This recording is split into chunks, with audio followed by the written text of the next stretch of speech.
Good afternoon, everyone. I'm Karen von Hippel. I'm the director of RUSI, and it's a real pleasure to welcome all of you here today for this book launch. It's the UK book launch for a really fabulous book. It's called The Radicals' Journey, How German Neo-Nazis Voyaged to the Edge and Back. It's by three authors, Arie Kruglanski, David Webber, and Daniel Koehler. The book is based on very deep interviews with 40 German former neo-Nazis. The book details it chronicles their journey from joining these groups, participating in these groups, and then later leaving these groups. And it also talks about their experiences transitioning back into so-called mainstream society. It really offers important lessons for many of us who are trying to understand what works and what doesn't work in radicalization and de-radicalization of individuals, whether it's a religious type of radicalization or a different type, as in the case of neo-Nazis, although they were originally, as we all know, against a religion. The authors, the researchers are all experts. They blend empirical data with really extensive qualitative interviews. They come at this challenge with a deep understanding of Germany's extreme far right, but also a very deep understanding of radicalization issues, and really try to approach it primarily through the lens of social psychology, but they also bring in other relevant disciplines. I think, as all of us now know, the far right in Germany, the AfD in particular, is now the main opposition party in the German parliament. So obviously this issue is of critical importance in Germany, but the far right is also expanding in other parts of the world. We saw that in New Zealand, in Christchurch with the attacks on the Muslim community. We're seeing that in other parts of Europe, and of course in the United States as well. These organizations are increasing in strength and power. They're networking with each other. They're often responding to Islamist terrorism, but they often respond to other issues in society. And so these are enormous challenges our societies are facing. And currently what's been quite interesting during the pandemic is that they're even using the pandemic as a wedge issue to exploit grievances about mask wearing, their liberties, etc. So I would say that the timing couldn't be better to have an in-depth discussion on this issue. Now, we're fortunate to be joined by two of the three authors today. First, we will hear from Professor Arie Kruglanski, who is really one of the world's leading experts on this issue of radicalization, de-radicalization. He is one of the founders of the program at the University of Maryland called START. It's a national center of excellence for the study of terrorism and the response to terrorism. He's published over 350 articles and books on human and basic psychological processes, as well as the psychology of terrorism, and has received numerous awards, etc. He will be joined by his co-writer, David Webber, who's an assistant professor in the Douglas Wilder School of Government and Public Affairs at Virginia Commonwealth University, right around the corner from Maryland. Dr. Webber will use social psychological methods and theories to study radicalization and de-radicalization of violent extremists. And he's also author of numerous publications, books, articles, etc. Unfortunately, the third author was expected to join us, but isn't able to join us today. But we're really excited to have both Arie and David with us. And just to outline how this will work today, the speakers will really, they're going to go through the key findings from their research. It'll take about 30 minutes in total between the two of them. There will be some PowerPoint slides that we will turn to, and then we will have time for Q&A. So please type in your questions in the chat area, and I will do my best to read them out and pose them to our two experts after we get through the speaking part of this. So without further ado, it's a great pleasure to hand over to my friend Arie. Thank you very much, Karen. Thank you for inviting us. It's always a pleasure to be speaking at RUSI. As you mentioned, both David and I are social psychologists. Daniel is a political scientist and a security expert. And what is common to us is our interest in radicalization and deradicalization.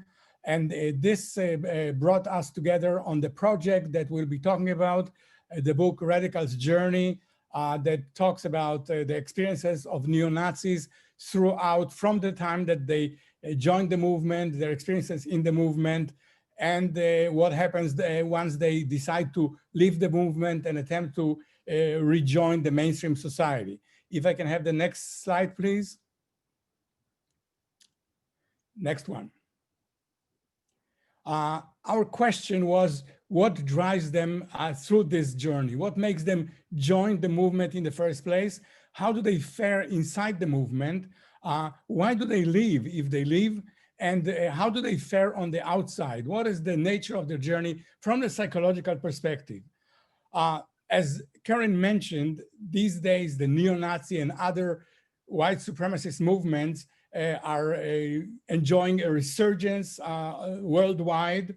Recently, the Proud Boys in the United States became famous and captured headlines.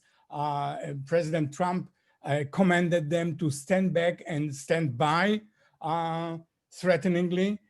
And in general, the amount of violence that they've been perpetrating has been on the upswing in recent years. As one bit of data, from 2014 to 2019, there's been an increase in right-wing violence by 320%. So, you know, it's clear that the polarization is feeding into the white supremacist movement. In Germany in particular, as Karen mentioned again, the Alternative für Deutschland has now close to 90 seats in the Bundestag.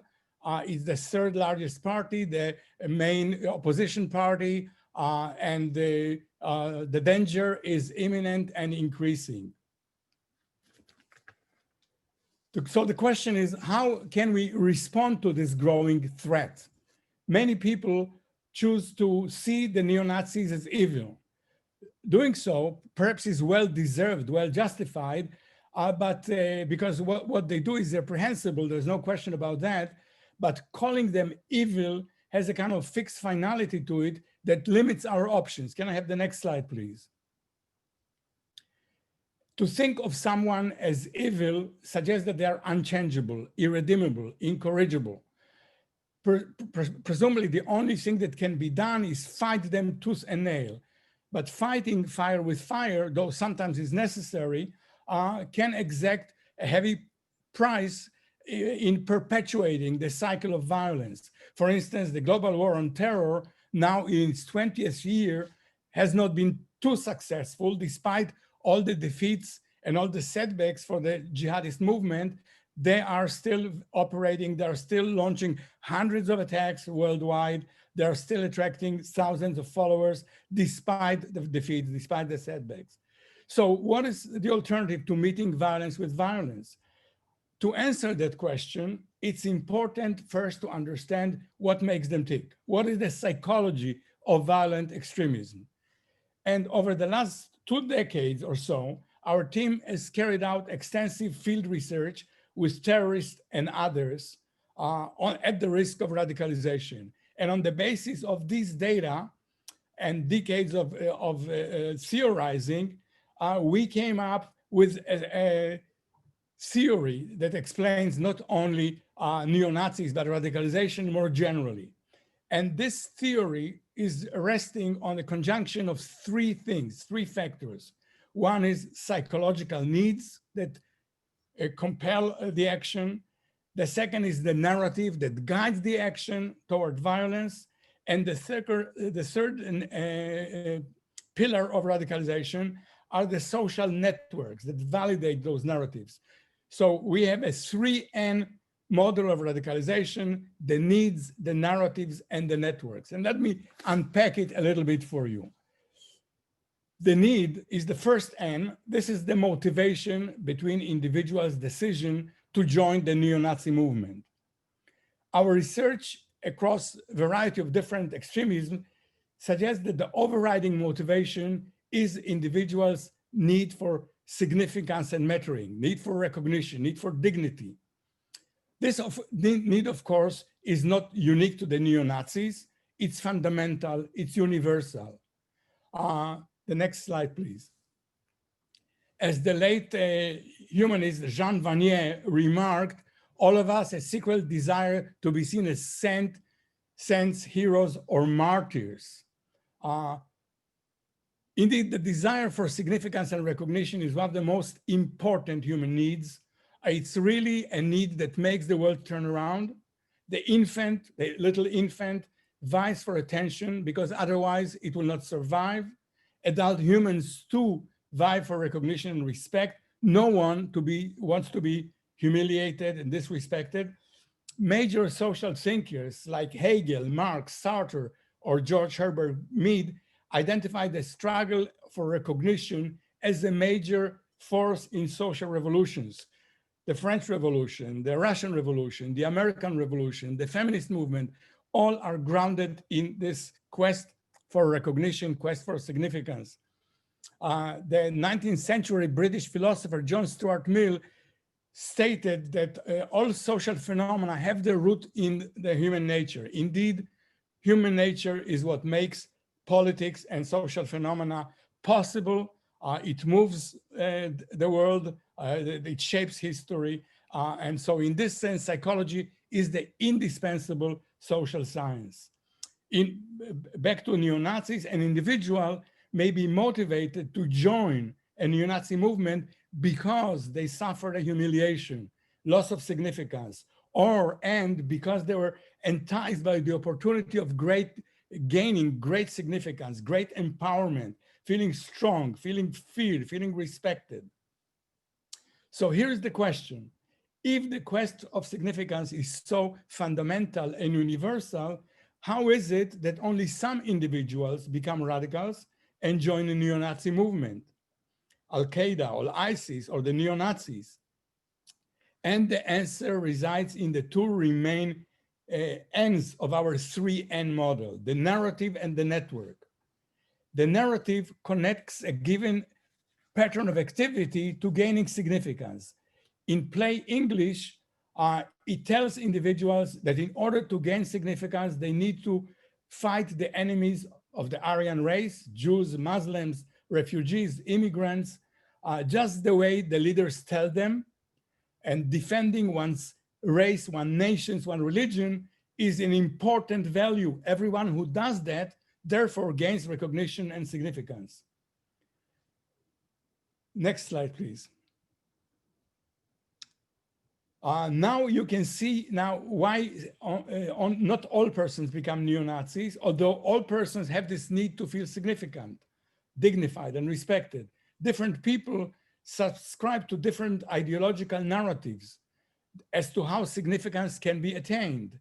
Those narratives may feature a different value, not necessarily nationalistic value, not necessarily religious value or ethnic value. People may subscribe to a narrative that highlights the value of achievement, contribution to society, wisdom, beauty. You become significant because you're so beautiful, or wealthy.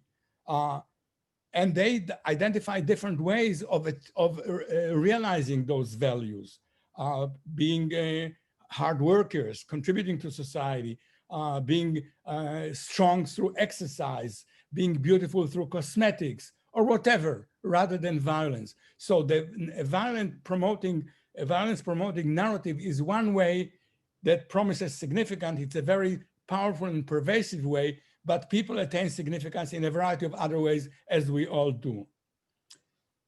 The next one, please. Finally, the third N in our 3N triumvirate is the network.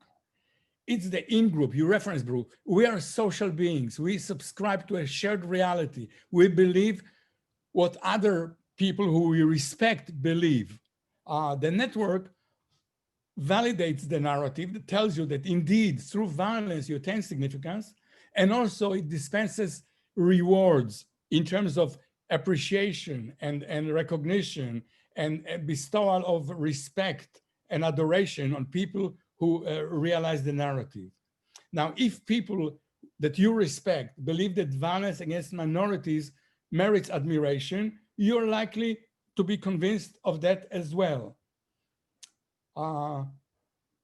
Now we are applying this analysis, the three analyses to the German context that is indeed very important. The need in the neo-Nazi context is the universal need for significance. What makes the neo-Nazi context specific and unique is the narrative and the network aspects. So let's talk about the narrative and the German context more generally. The next slide, please. The basic pitch of the neo-Nazi narrative is the old National Socialist narrative of yore, that Germany belongs to the German people and that various foreigners, Jews, Muslims, Gypsies, immigrants, homosexuals, interfere with the purity of the German race. They take over the country and hence they must be driven away, or better yet, eliminate altogether. Relatedly, the government that allows these people and is cosmopolitan, globalist, international, must be replaced by violent revolution, if need be, to establish the Fourth Reich, which is a continuation of the Nazi Third Reich. Individuals who attack minorities are therefore deserving the highest praise because they implement the agenda of Adolf Hitler, to this day, the most admired neo-Nazi leader and who is celebrated by his followers in Germany and elsewhere.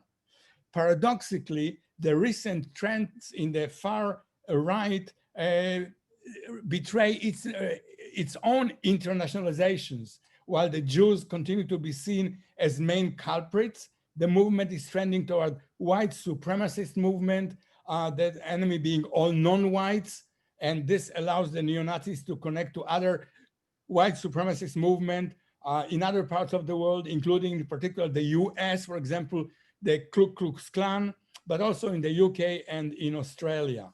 So they become internationalized as well.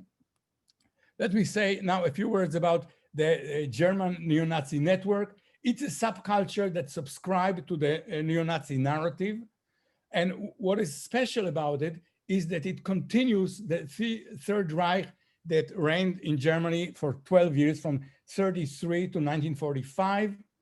In fact, from the end of Second World War, Germany had an unbroken history of right-wing movements, political parties, subculture groups, and ironically, these developments were supported in part by the Western allies, the law of unintended consequences, who integrated these former Nazis, members of the SS, SA, or the Gestapo, into new agencies that were tasked with counter-espionage, gathering intelligence, and carrying out anti-communist activities in East Germany, the German Democratic Republic.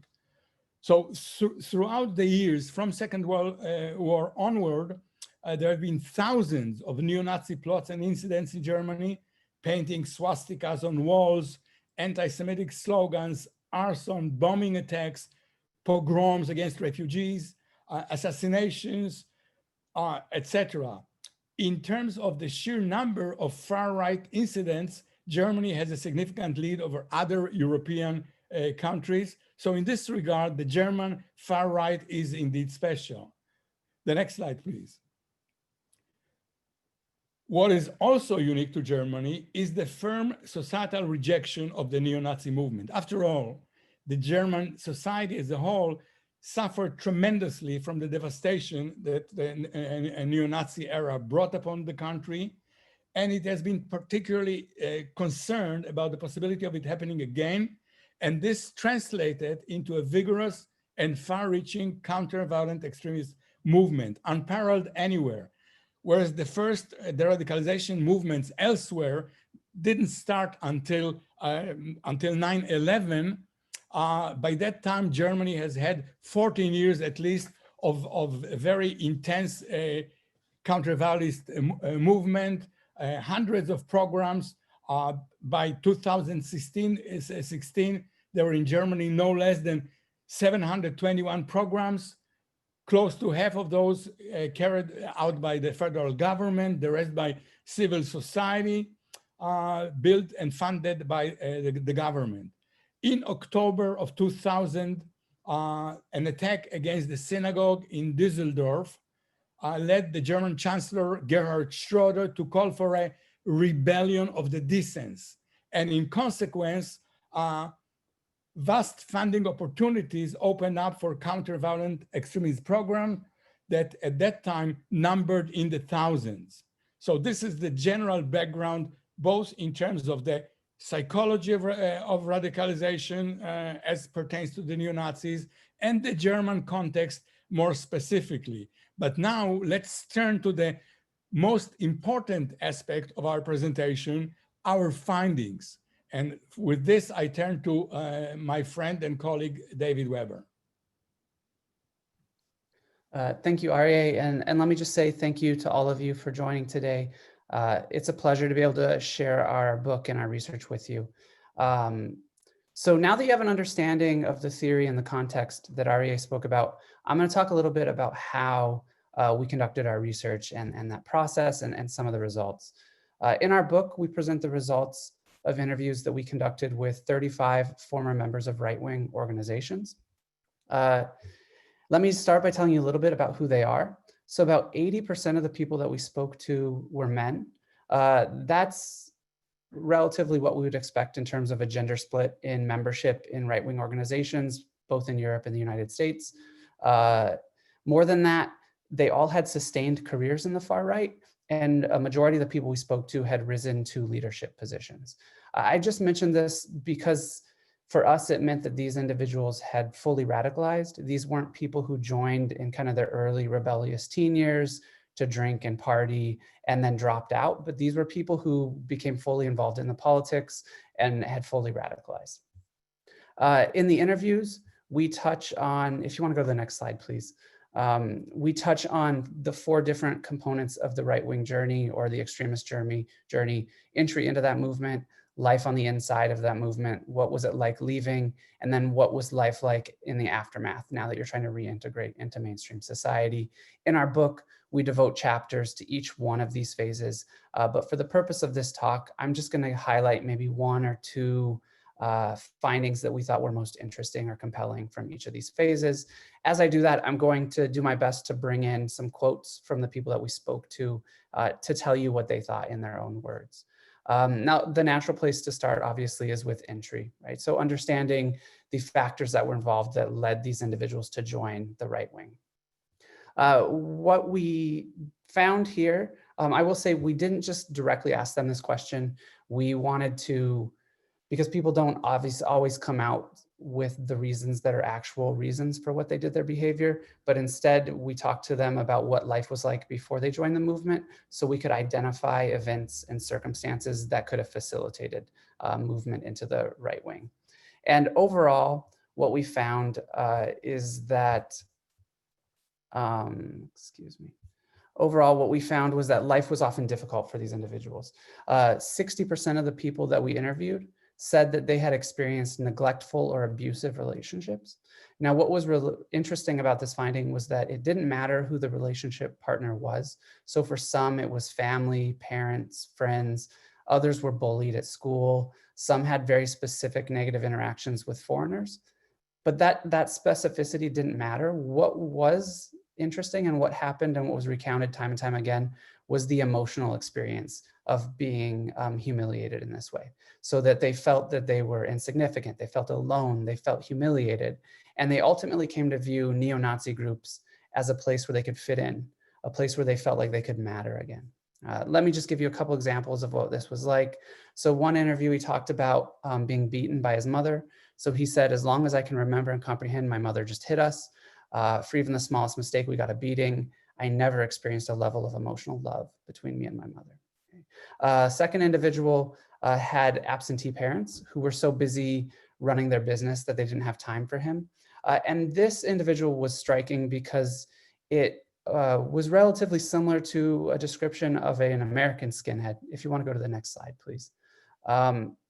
Christian Piccolini, in his memoir, he recounted a very similar experience. And so as he put it in his book, I longed for my mom and dad while they were away at work. I wanted to be with them, unsure why they were always absent. Still, it wasn't enough. I simply couldn't compete with their steadfast pursuit of the American dream, right?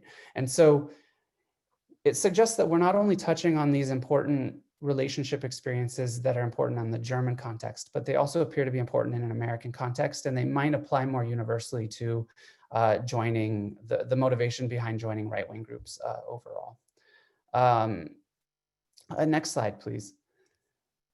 Now, while the these relationships provide they activate the significance need and they provide the motivational push to join an extreme movement, what these findings don't tell us is why these people joined a right-wing movement specifically, right? And as Arie talked about, we need to look at the narrative component and the network component to really understand why these people joined a movement. And what our results showed was that these individuals were raised in hate. They often grew up in environments where Nazism or bigoted views were commonplace and even encouraged. One thing that was common because of the unique history in Germany was that a good number of the people we spoke to had family, had like grandparents who were part of the Nazi regime. And so as they grew up, they were regaled with very positive stories about that community, about the values and the virtues of the Nazi regime or the Hitler Jugend and groups like this. And as a result, they themselves came to view those ideas as positive, and they came to view that as something they wanted to strive for in their own lives.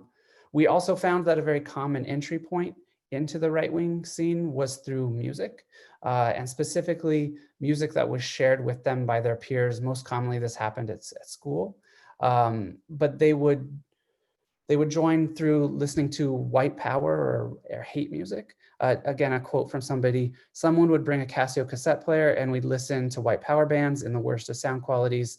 Another person would bring a case of beer and we'd simply sit there shouting along with the lousy music.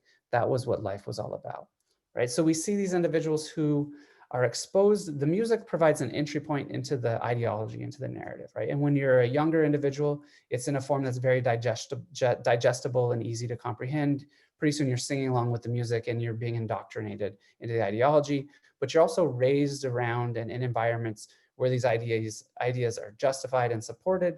And together we get a combination of the need, the narrative, and the network, radicalizing individuals into the far right.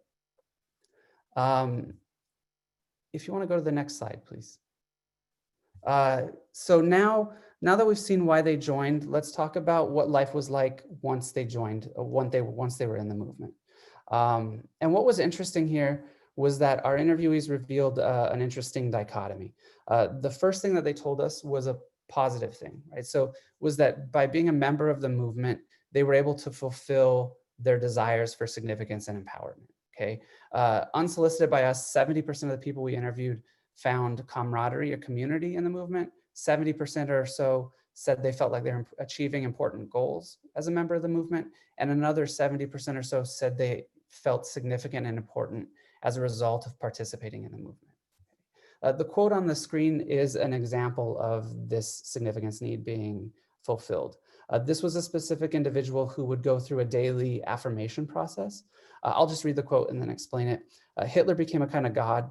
Every morning when I woke up, I would look at this picture and I swore to live my life true to the slogan, one people, one empire, one leader.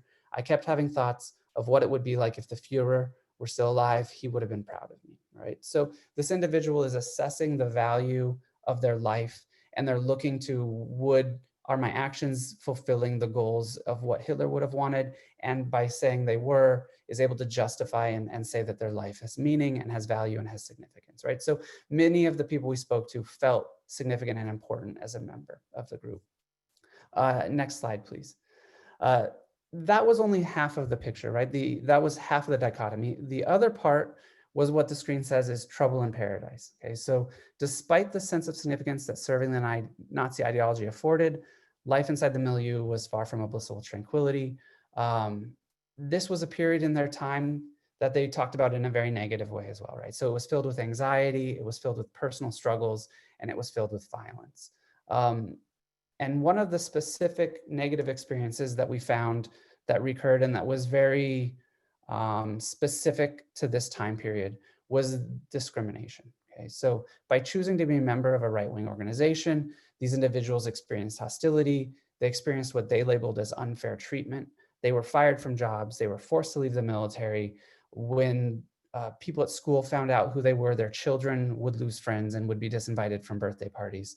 Even at an activism level, they felt like other activist groups were able to get away with more. So they talked about how Muslim extremists were able to shout anti-Semitic slogans at their rallies, but they were never able to do that, right? So they felt from the outside, external society had been discriminating against them and treating them unfairly.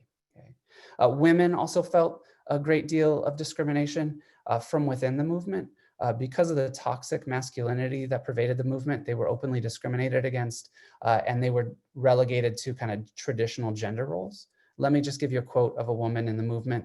"You won't find women in higher positions. Women are only a man's accessory. As soon as a woman starts acting on her own or thinking freely, they get put back in their place by men. Thinking is not part of the job. Women have to obey. That's what the men want them to do." Okay, so this discrimination, I will just really quickly point out, was unexpected for us. We had thought that discrimination might be a motivator to join, and kind of a reverse discrimination where immigrants were being treated more fairly than whites in their perception. And it didn't happen that way. It happened in this time during the movement. Next slide. The other component of that was violence. So although these individuals themselves engaged in violence, they were also victims of violence. And so they engaged in violence against immigrants, against foreigners, but they also engaged in a lot of violence against members of left-wing groups. But they also were victims when it was at the hands of their own comrades was the most common. Early on in their career, it was in the form of, how would we say it, hazing or initiation rites. So their other group members would beat them up, try to toughen them up so they would be prepared for the fight.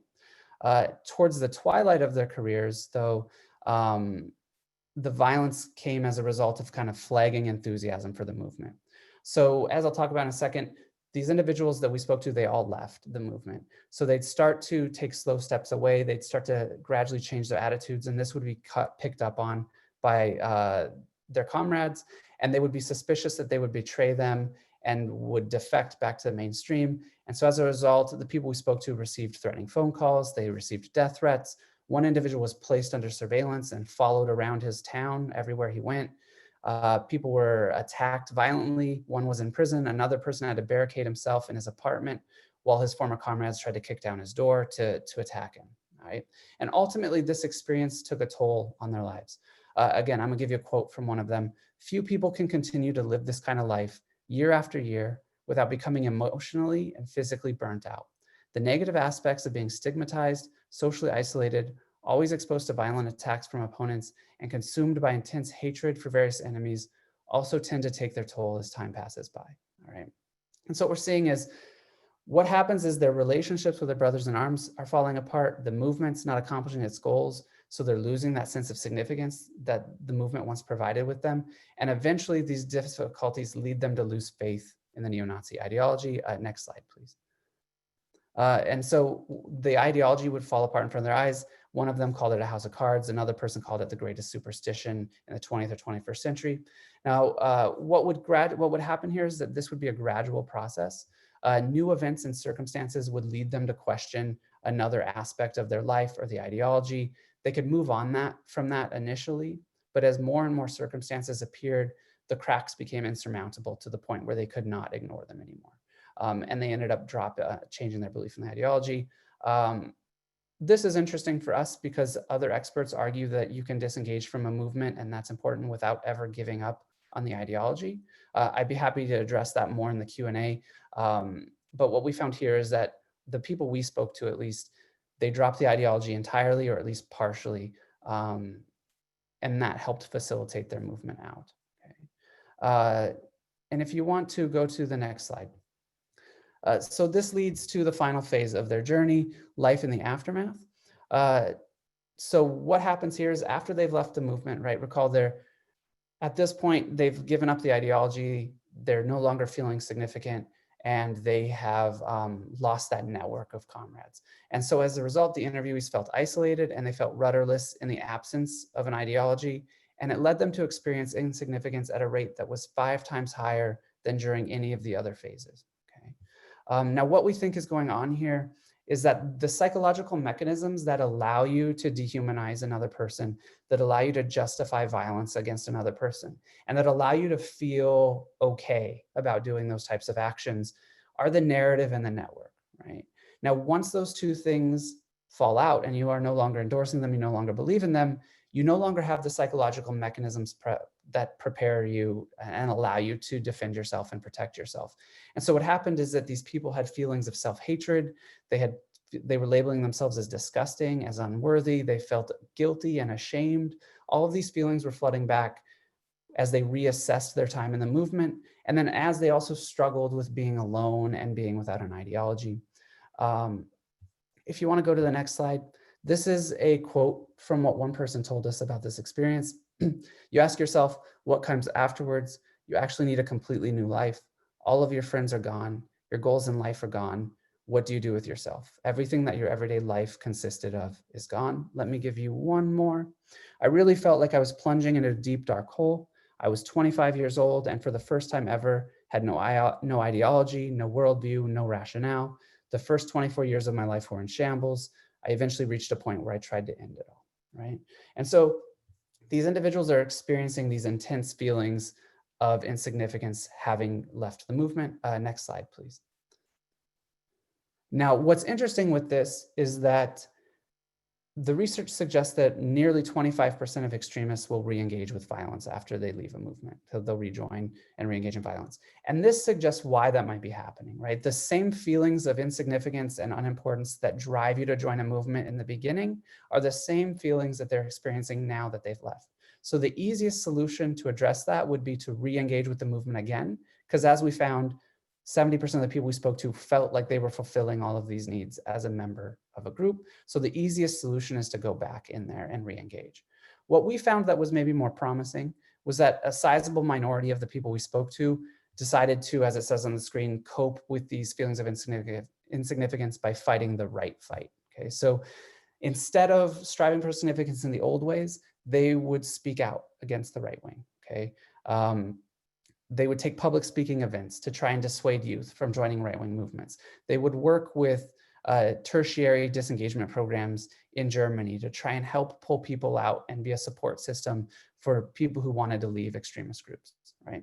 And other people just tried to strive for significance in ways that were more individually focused. So by going back to school and getting an education, starting a family, getting a job. So while there's a risk of returning because of these feelings of insignificance, it depends on the narrative and the network component to direct which direction those feelings push you, right? And so we saw for many of the people we spoke to, it ended up pushing them in a more positive direction.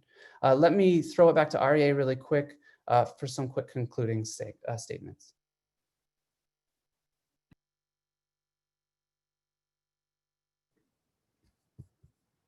So, you know, when you look at the neo-Nazis, the white supremacists manifesting in the streets, perpetrating violence, they, however hateful they appear to be, boisterous, they appear to be empowered, they appear to be aggressive. But when you look at the underbelly, at the individual experiences, you discover that it was suffused with suffering, that it was, to quote Macbeth, full of sound and fury, their life were, yet ultimately signifying nothing. They suffered prior to going into the movement, they suffered in the movement, they suffered finally upon leaving the movement and being rudderless ships in society without ideology.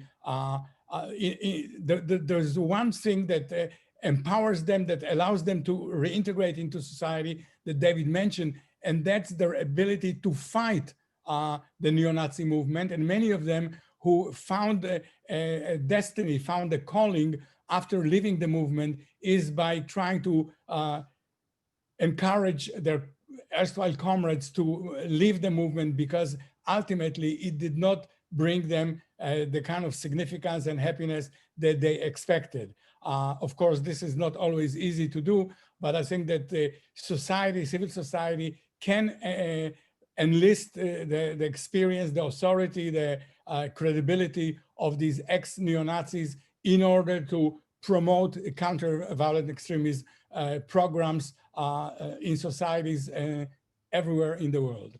And I think I'll stop here so that maybe we can have a bit of discussion. Fantastic. Well, thank you to both of you, David and Arie. That was really interesting. Lots of questions that came up. We have about 20 minutes for Q&A. Let me just ask the first question. I know I have a few in the chat area. I mean, you know, I was thinking of a few things. I mean, one of them was obviously people, and you've seen this in the past too, somebody like David Horowitz in America, who was very left and then he went very right. You know, you need organizations that can help channel these people as they leave. Now, some of them, like the guy outlined in the New York Times the other day, he went into organizations that help people leave these organizations. So he found meaning in his life by participating in that. But you obviously pinpoint a real risk of people leaving, but finding them something meaningful to do. And I don't know if you had any thoughts about programs that you've seen that really work, besides maybe just staying in that space. I also had heard earlier on that it sounds like people just became disillusioned, but I always thought that it was often people were groomed by somebody to go in and then somebody else groomed them necessarily or helped convince them to go out. But it sounds like you're saying a lot of people made the choice on their own, figured it out, became disillusioned on their own. I'm just wondering what kind of percentage do it on their own versus somebody comes along, they find someone, whether, you know, virtually or reading an article or whatever it is that helps them on that journey. So either of you, whoever can answer that. Well, I think I'm going to jump in, but maybe David can provide some of the data. I think you can be deradicalized both in terms of your need not being satisfied. You thought that you're going to be appreciated, you're going to be respected, and in fact, you're treated badly by your comrades. They do not respect you, they brutalize you and so forth. So that's one aspect. The second aspect, which is very important, is the network aspect. You meet somebody on the outside. It could be a friend, it could be an immigrant that helps you out, it could be a romantic relation that you strike up, and that network, because you want to partake of people who are dear to you, that pulls you out of the party that they despise and back into the fold of the mainstream narrative that they represent. Mm-hmm. I don't know about the numbers, whether we have any numbers as to which aspect was more important, the brutalization or the striking of new relationship. Maybe David has some data on that. Yeah, I don't know this, I can't recall the specific numbers off the top of my head right now, but we did experience both of those. So the people that we interviewed experienced both of those situations. So I can tell you, for instance, one of the common places that happened was in prison. So people were arrested and sent to prison for their crimes. And while they were there, it was for many of them the first time they actually interacted with foreigners and immigrants. And that totally changed their attitude about what they had been taught.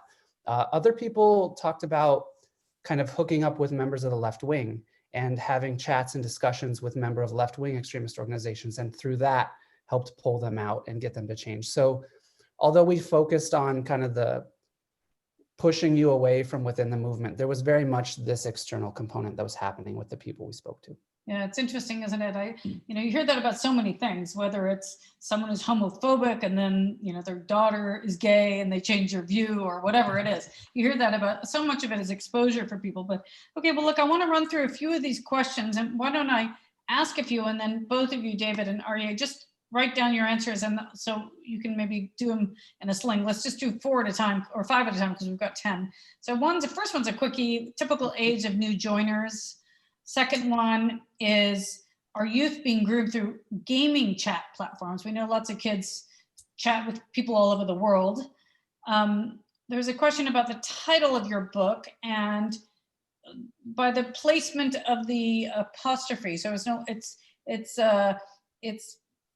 possessive. I mean, in other words, are you talking about radicals plural or the radical individual? Is it the choice is down to individuals joining, or is it more of a group issue? Then there's one by Dr. D. Dutta about PM Thatcher in '85 argued that terrorists gained attention through publicity. Obviously, we know about that, the oxygen of publicity. and your third pillar of social validation is sustained through digital media. On the other hand, she says, or Dr. D says, open source intelligence allows for monitoring and tracking. Do you think Western governments can manage this through legislation? And if yes, will this drive the movement underground and open to considering more violent action? I guess it would be wonderful if governments could keep ahead of social media. Let's go to Farzana Islam. Can you extrapolate the rate incidence of people leaving movements? Okay. And then let me see, there's 1, 2, 3, 4, 5. Okay, 6. Let me do one more from Stephen Jolly. I'm sorry, Dave S. Do you have any idea how long it takes for people to become fully embedded in the movement? What's the average membership time? I suppose that also differs. Anyway, so why don't we go to David first and then to Arie, and then I'll give you the next cluster of questions. Okay, so I'll start with the questions that were related to chats and social media. I can't speak specifically to gaming chat platforms, but we do know that, especially here in the United States, a lot of people are radicalized through these type of platforms online. 4chan, for instance, has been one that has been a very popular way that different groups have been radicalized and been created. So on the right wing, we have groups like the Boogaloo Boys and groups like that who are created through kind of a meme culture that exists online. And they start by sharing memes and sharing negative stuff on these chat forums. And then eventually it turns into something more formative and it turns into an actual group. So that is definitely very much happening on those types of platforms. I can't speak to the gaming platform specifically. The other question related to that would be legislating those types of platforms. And that's a really difficult question. I think you have to look at it in two ways. So and by legislating, I'm assuming we're talking about removing content from policing content on social media platforms and pulling it down. In the United States, the issue with that is we have kind of freedom of speech. And as long as that speech doesn't violate certain parameters, it's very difficult to take that down. So I think what we're looking at is not hoping for Western governments to maybe take a role in this, but we're hoping for the actual platforms themselves to step up and take a role in policing their own platforms. What's nice about that is whenever you sign onto these platforms, you fill out your own privacy agreement and you have to sign a contract, and they can very easily work in language into that, where if you want to use the platform, you're agreeing to not talk about specific content. And so I think we have a better way it would be more successful policing that if we could convince all of these different type of platforms to do that as opposed to trying to rely on the government. Other component of that would be, the question is do we think that it will drive the movement underground? We do see that happening. So we see that when people are posting on Facebook and Twitter and then they get those accounts removed, they end up moving to smaller platforms that are more underground. So they move to groups like Telegram. There's a platform called Gab that a lot of right-wingers use here in the United States. And so those allow them more freedom to say what they want, but it allows them to reach a smaller audience. And so it's good in the sense that they're reaching fewer people, but it does make it more difficult to track some of what they're doing as well. So you have to pick which battle you're more interested in, which is the better one. Do we reduce new people from being exposed to this content and creating new extremists? That would suggest we want to remove everything. Or do we want to not worry about, are we concerned that we're going to further radicalize the people that we already have, right? So these are members of the right wing. If I'm censoring your language, you might take that as more evidence that you need to fight, and it might further embolden you in your cause. And so it's kind of a lose-lose situation. You have to pick which battle is more important for you. Great, thank you. Arie. I'm just going to pick up on things that David didn't touch upon. Typical age is the late teens. The time in the movement on average is about 10 years. Wow. It's very difficult to be in the movement. You have to sacrifice a lot. And it's only sustained by the network that presses you to stay loyal to the group. And finally, the apostrophe, the radicals versus the radical. I think that we focused on the individual psychology. So we did not focus on the group as such, but on each individual within the group. the motivation for significance, it's all an individual kind of thing. That's why we thought appropriate, although we debated the issue among ourselves, we finally decided to place the apostrophe where we did finally. Okay, great. Well, let me run through a few more questions. Okay, so from Stephen Jolly, you didn't mention the Wehrabauer element of the neo-Nazi movement, the so-called brown shirt farmers of East Germany. Nazism had an ecological as well as a street fighting component. You seem to have focused on the Nazism versus the brown shirt. Second is from Ana de Alessandro. Are there any successful government programs of DRAD that you can refer to? RUSI has done a lot of work on that, so I also encourage you to go to the website. We've reviewed hundreds and hundreds of these. And what have they done differently to achieve success? Rebecca Brown, how long did you spend with each interviewee, and did you split interviews into separate sessions for before, during, and after their involvement? I suspect you probably got them all after, but anyway, you can let us know that. And then, oh, Stephen again, could you comment on the psychology of Horst Mahler, erstwhile Baader-Meinhof, who converted to neo-Nazism? So one person finding another organization to join, makes sense.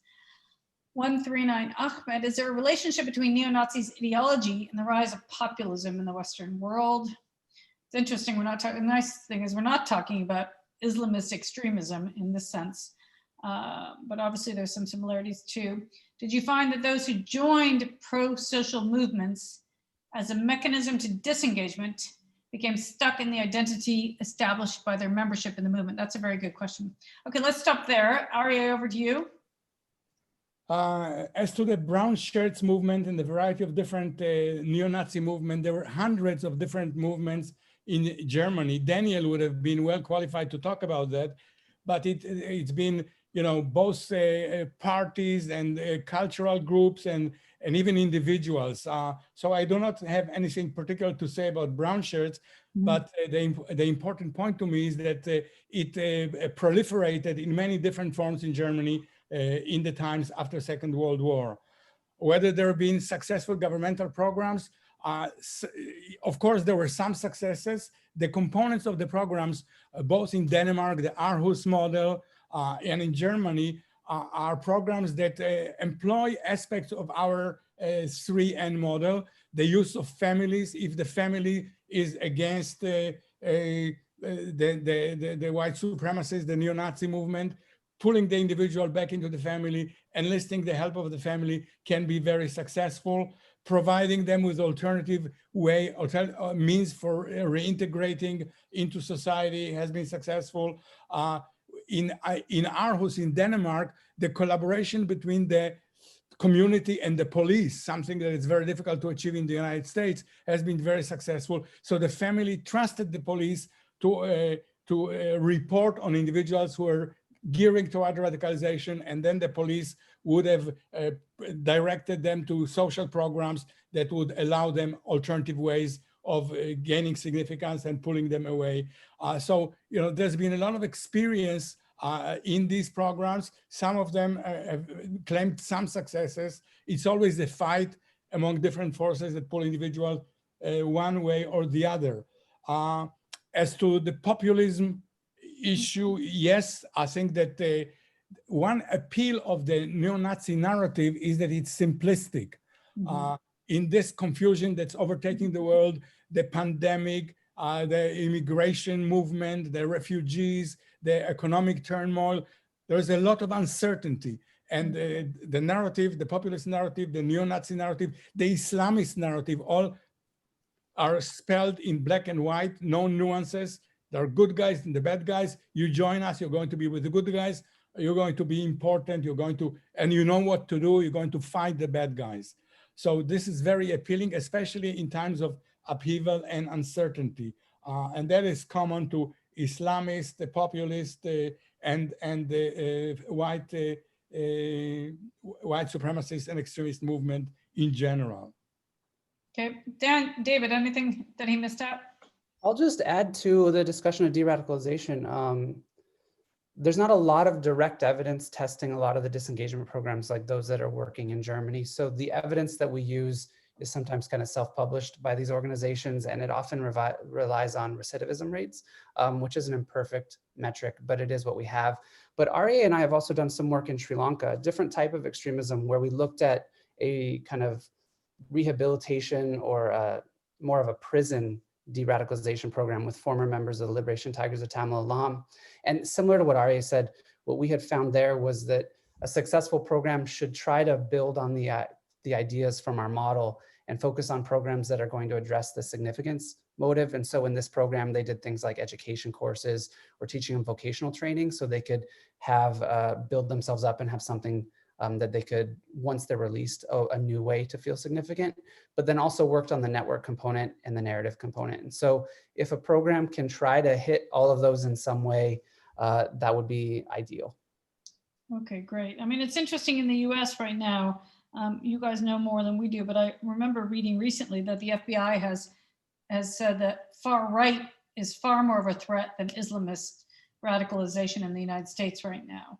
Yeah, that's, yeah, we have more far-right attacks and more far-right deaths by the far right than we experience of all other types of extremism added together. And so then it makes you wonder, you know, how much leadership has to do with this, because obviously it seems to have coincidentally with Donald Trump being president and his unwillingness to condemn these organizations. So there's also, in terms of propelling people into these movements, did you look at that kind of leadership aspect? Well, this is interesting because it also brings to mind the question of legitimization of the movement by the political powers that be.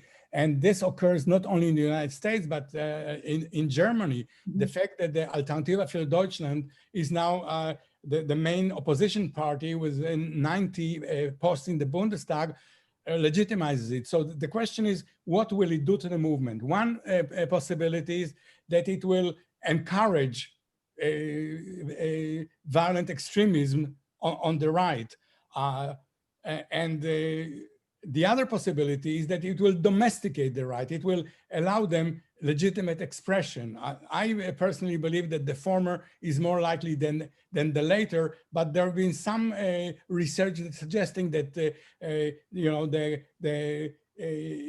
legitimization of far-right parties coincided with reduction of far-right extremism. So both possibilities are theoretically possible.